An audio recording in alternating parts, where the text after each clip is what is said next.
Fala pessoal, chegando aqui com mais um fichamento e um fichamento muito interessante que vocês vão ver que vai fazer pontos de conexão com outros textos aqui já fichados e outros que eu quero fichar num futuro próximo, tá bem? E o texto da vez é Abundance on the Experience of a Living in a World of Information Plenty. Ou seja, um texto em inglês que a gente vai tratar aí sobre como é a experiência de viver num mundo em que a gente tem uma abundância de informação, né? A gente tem muita informação e o que a gente faz com essa quantidade de notícias, de redes sociais, de informações que estão circulando. E um ponto muito interessante que o autor já trata já logo no início é que, peraí, a gente não é o primeiro tipo de sociedade que está vivendo com excesso de informação, essa abundância. A gente já vê isso em outros caráteres, como no Iluminismo, a Idade Moderna, a gente já teve em outros caráteres de excesso de informação, desde lá do desenvolvimento da, da prensa de Gutenberg, né, que a gente tem aí o desenvolvimento de livros, essa disseminação, ao mesmo tempo no caráter do Iluminismo, em que a gente tem mais caráter científico sendo desenvolvido, claro que nem ponto comparação, mas que na época já era encarado como uma abundância de informação. A gente tem desde ali o desenvolvimento dos meios de massa, que também foi encarado como uma abundância de notícias, abundância de jornais, rádios, programas de televisão.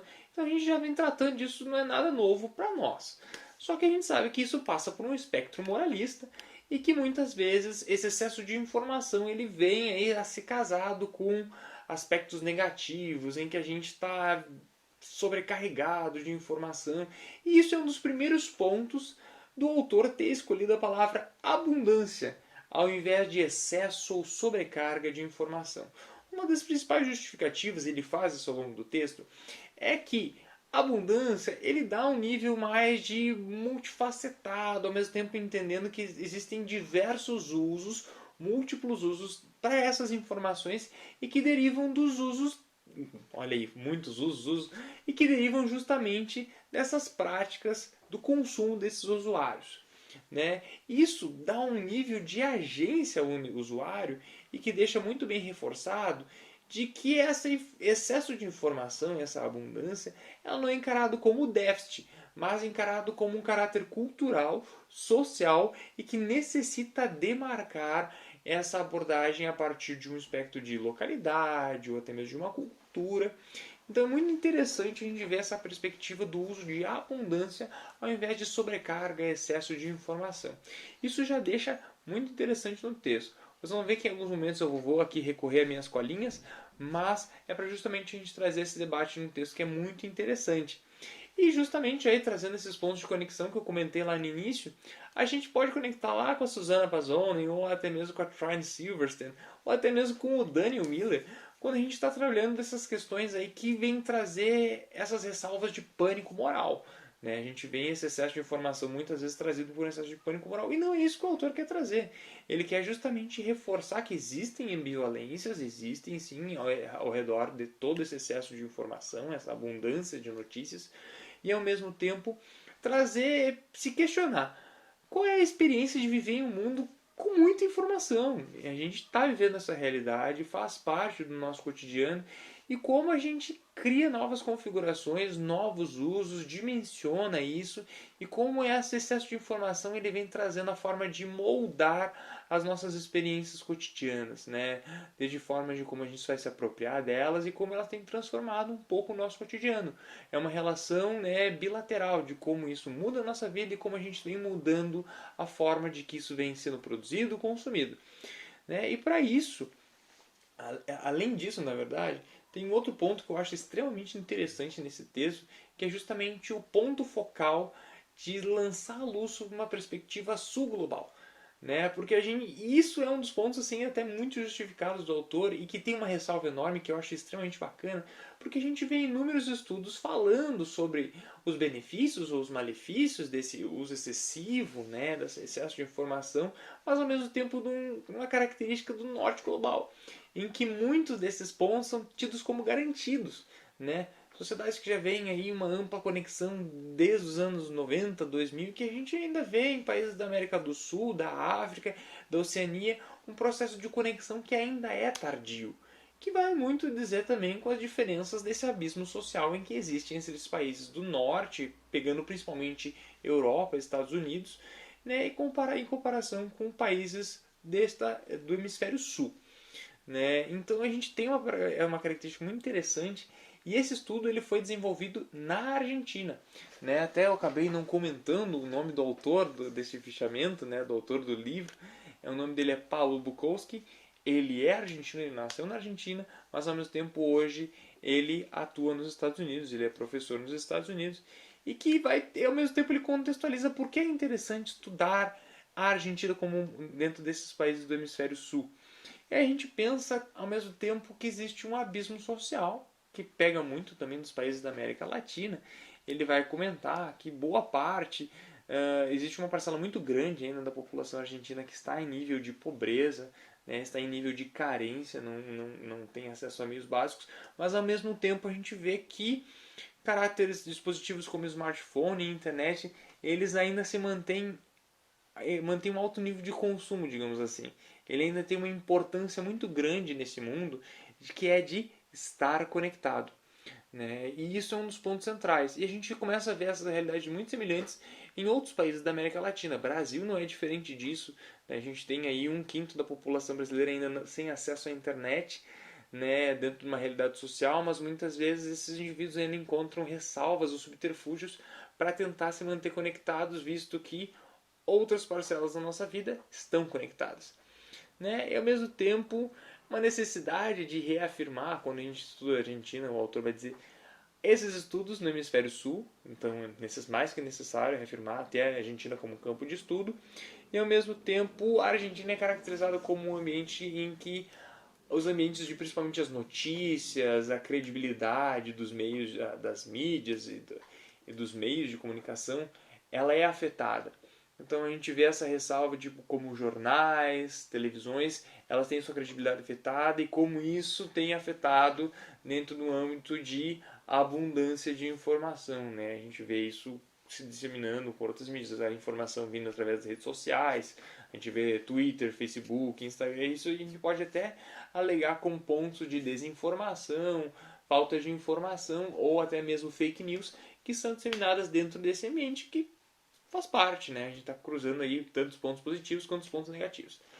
E o texto é bem interessante porque ele fez um método misto, muito semelhante ao que diria ser uma etnografia, né? O professor Pablo ele já trabalhou com etnografias e ao mesmo tempo ele trabalhou com mais de 158 participantes em um processo de entrevistas semi-estruturadas. Né? Foi passado um tempo com esses indivíduos, foram feitas inúmeras entrevistas, foram mais de 21 meses de campo sendo realizadas pesquisa e ao mesmo tempo também uma pesquisa survey, porque ele vem trazer aspectos que são aí muito necessários para relevar ao longo desses consumo midiático, como essas pessoas vêm sendo afetadas por essa abundância de mídias através de um recorte que é muito interessante, que vai de raça, de gênero, recorte social. Então vem um recorte de idade. Então é muito interessante ver como essa pesquisa é estruturada. Eu achei essa pesquisa riquíssima. Foi muito interessante por muitos desses comunicações com outros textos que a gente acabou já falando aqui em outros fichamento. O texto está dividido em 6 capítulos. A gente vai ter o capítulo inicial, que é uma introdução, que a gente vai chamar de Abundance, falando dessa abundância informacional, né, e como isso é interessante a gente demarcar essa contextualização desse cenário. Depois a gente vai falar sobre isso na questão das telas, nas plataformas, entendendo aí principalmente redes sociais, as principais, justamente na Argentina, que ele vai entender que é Facebook, WhatsApp, Instagram, Twitter e Snapchat. Né? A gente vai também entender isso dentro do ambiente das notícias, do entretenimento e justamente entra no capítulo final que a gente faz um contrabalanço quando a gente vai falar sobre escassez, fazendo esse contrabalanço entre abundância e escassez. A gente vai ver muitos desses jogos assim entre abundância, falta, ao mesmo tempo é a agência e ao mesmo tempo essa falta de esse apego, o fato de a gente estar agarrado, né, como se fosse um nível de dependência. Então a gente pode fazer essa relação entre agência e dependência. Então a gente vai ver esses jogos muito presentes porque faz parte dessa relação que a gente tem justamente com esses aparatos e como a gente consome esse consumo de informações, né? Bom, Vou começar aqui pelo início. Esse fichamento ele vai se destacar principalmente no capítulo introdutório, no capítulo 2 referente às telas e referente ao capítulo 3 das plataformas, justamente entendendo as telas como um hardware, né, que a gente vai ver, pegando principalmente os smartphones, mas também as televisões digitais, né, os computadores, e a gente vai também ver isso através das plataformas, que seriam o nosso software, né? Pensando no Facebook, né? Instagram e demais outras redes sociais online. E a gente vai pensar nisso, né? É muito interessante quando o autor vai, no seu capítulo introdutório, falar sobre abundância, que, mais uma vez frisando, a gente não é a primeira sociedade a passar por isso, a gente já vê isso desde lá da Idade Média, a gente pode tentar ir mais a fundo e encontrar isso, mas eu achei extremamente interessante quando o autor ele vem trazendo essa relação de mal-estar atribuído às mídias para justamente demarcar esse nível que muitos estudos estão falando sobre sobrecarga e a gente não pode cair numa armadilha tecnocêntrica. E ao mesmo tempo ele vem trazendo o George Simon lá em A Metrópole e a Vida Mental para dizer de como esse ambiente, né, das pessoas que saíram do campo, migraram para as cidades, isso afetava a saúde mental, né, esse aspecto, esse ambiente blasé, né, essa ideia do blasé. E a gente vê essa mesma coisa muito atribuída às mídias, só que dentro de um outro contexto, um contexto contemporâneo.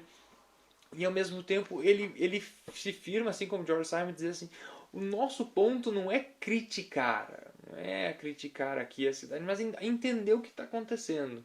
E entender de forma crítica, através de uma abordagem científica. E ao mesmo tempo a gente consegue ver isso muito claramente.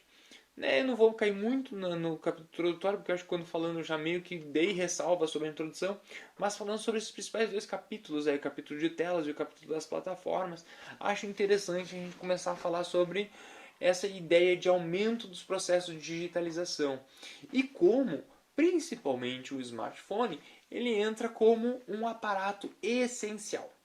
Ele é extremamente essencial para o desenvolvimento das atividades. E ele vai dizer que existe uma qualidade proteica. O que é essa qualidade proteica? Que a gente vai entender o smartphone quase como uma prótese. E ao mesmo tempo ele está como um dispositivo, um artefato, que ele é presente nessas relações. Cada vez mais ele se expande através, a gente precisa dele para utilizar as redes sociais, para utilizar tarefas, e ao mesmo tempo ele entra também para a população mais idosa, quase como essa ideia proteica, mas nem tanto, mas ao mesmo tempo em que ele é um artefato para emergências, em que é necessário estar perto porque nunca se sabe se por conta da idade, por conta da necessidade, a gente vai precisar de um suporte.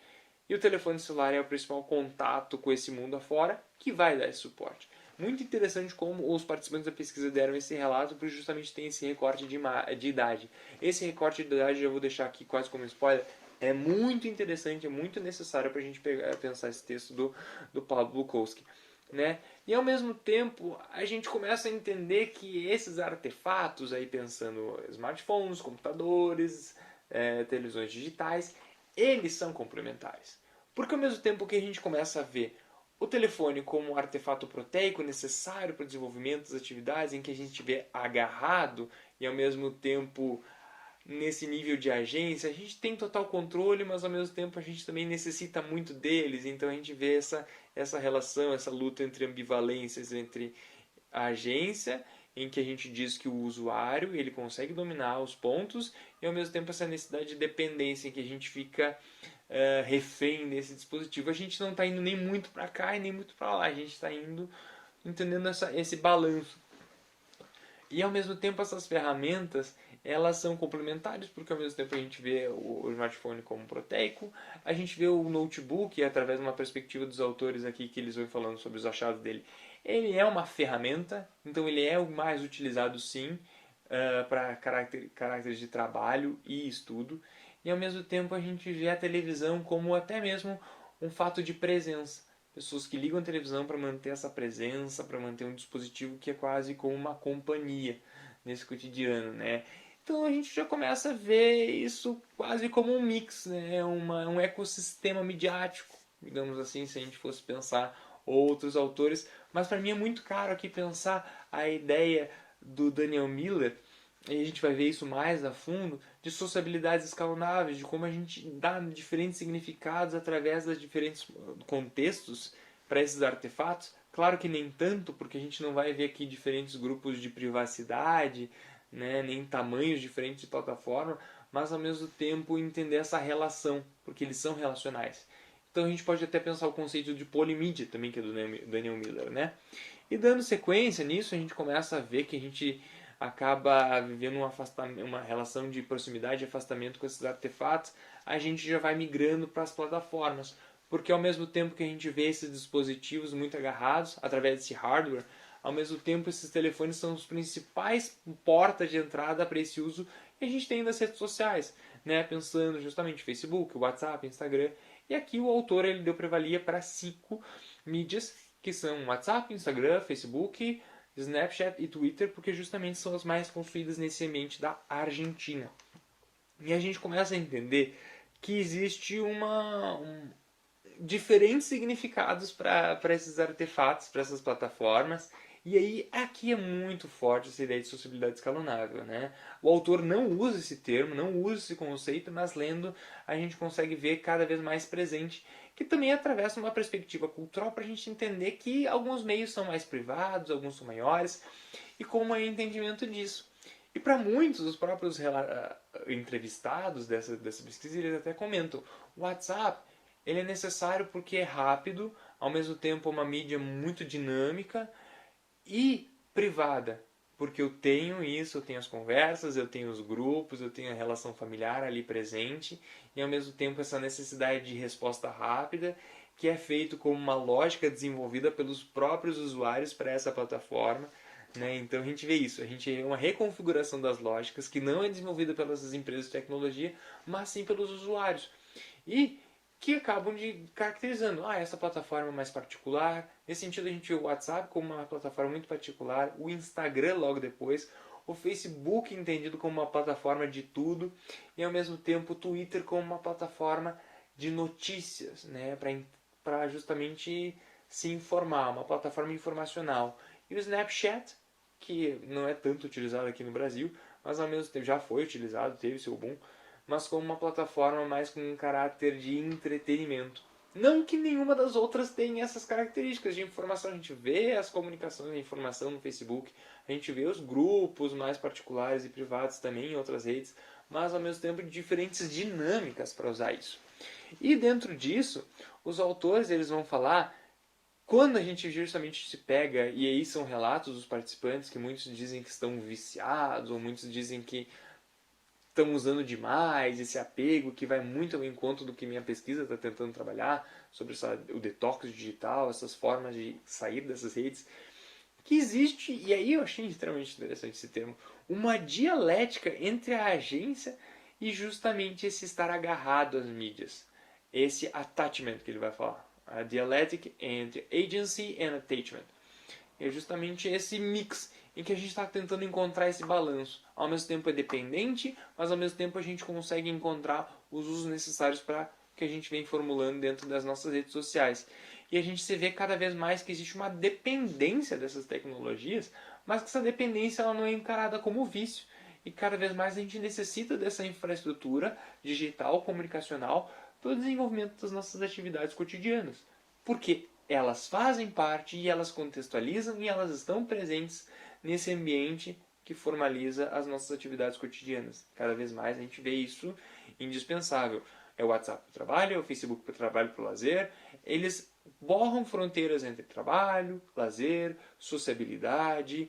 Então a gente acaba relacionamentos afetivos. Então a gente começa a ver isso muito presente e o texto do Pablo ele deixa isso cada vez mais demarcado e necessário, principalmente por uma abordagem que não é tecnocêntrica, é do sul global e ao mesmo tempo faz um debate muito interessante através dos relatos dos participantes.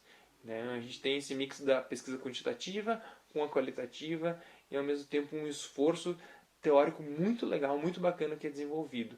Né? Eu não vou entrar aqui na caráter das notícias, do entretenimento, que são capítulos subsequentes, depois no capítulo da escassez, em que é feito uma retomada geral, mas ao mesmo tempo deixar aqui, vale a pena a leitura desse livro, né? É muito bacana e tem um teor que eu acho que é cada vez mais necessário para os nossos debates dentro do campo da comunicação, né? Então é isso, eu vou deixar o link do fichamento aqui, são alguns recortes que eu fiz do texto, e ao mesmo tempo fico aí à disposição para a gente poder conversar mais sobre isso. Aguardo vocês para o próximo fichamento, e até isso. Tchau, tchau!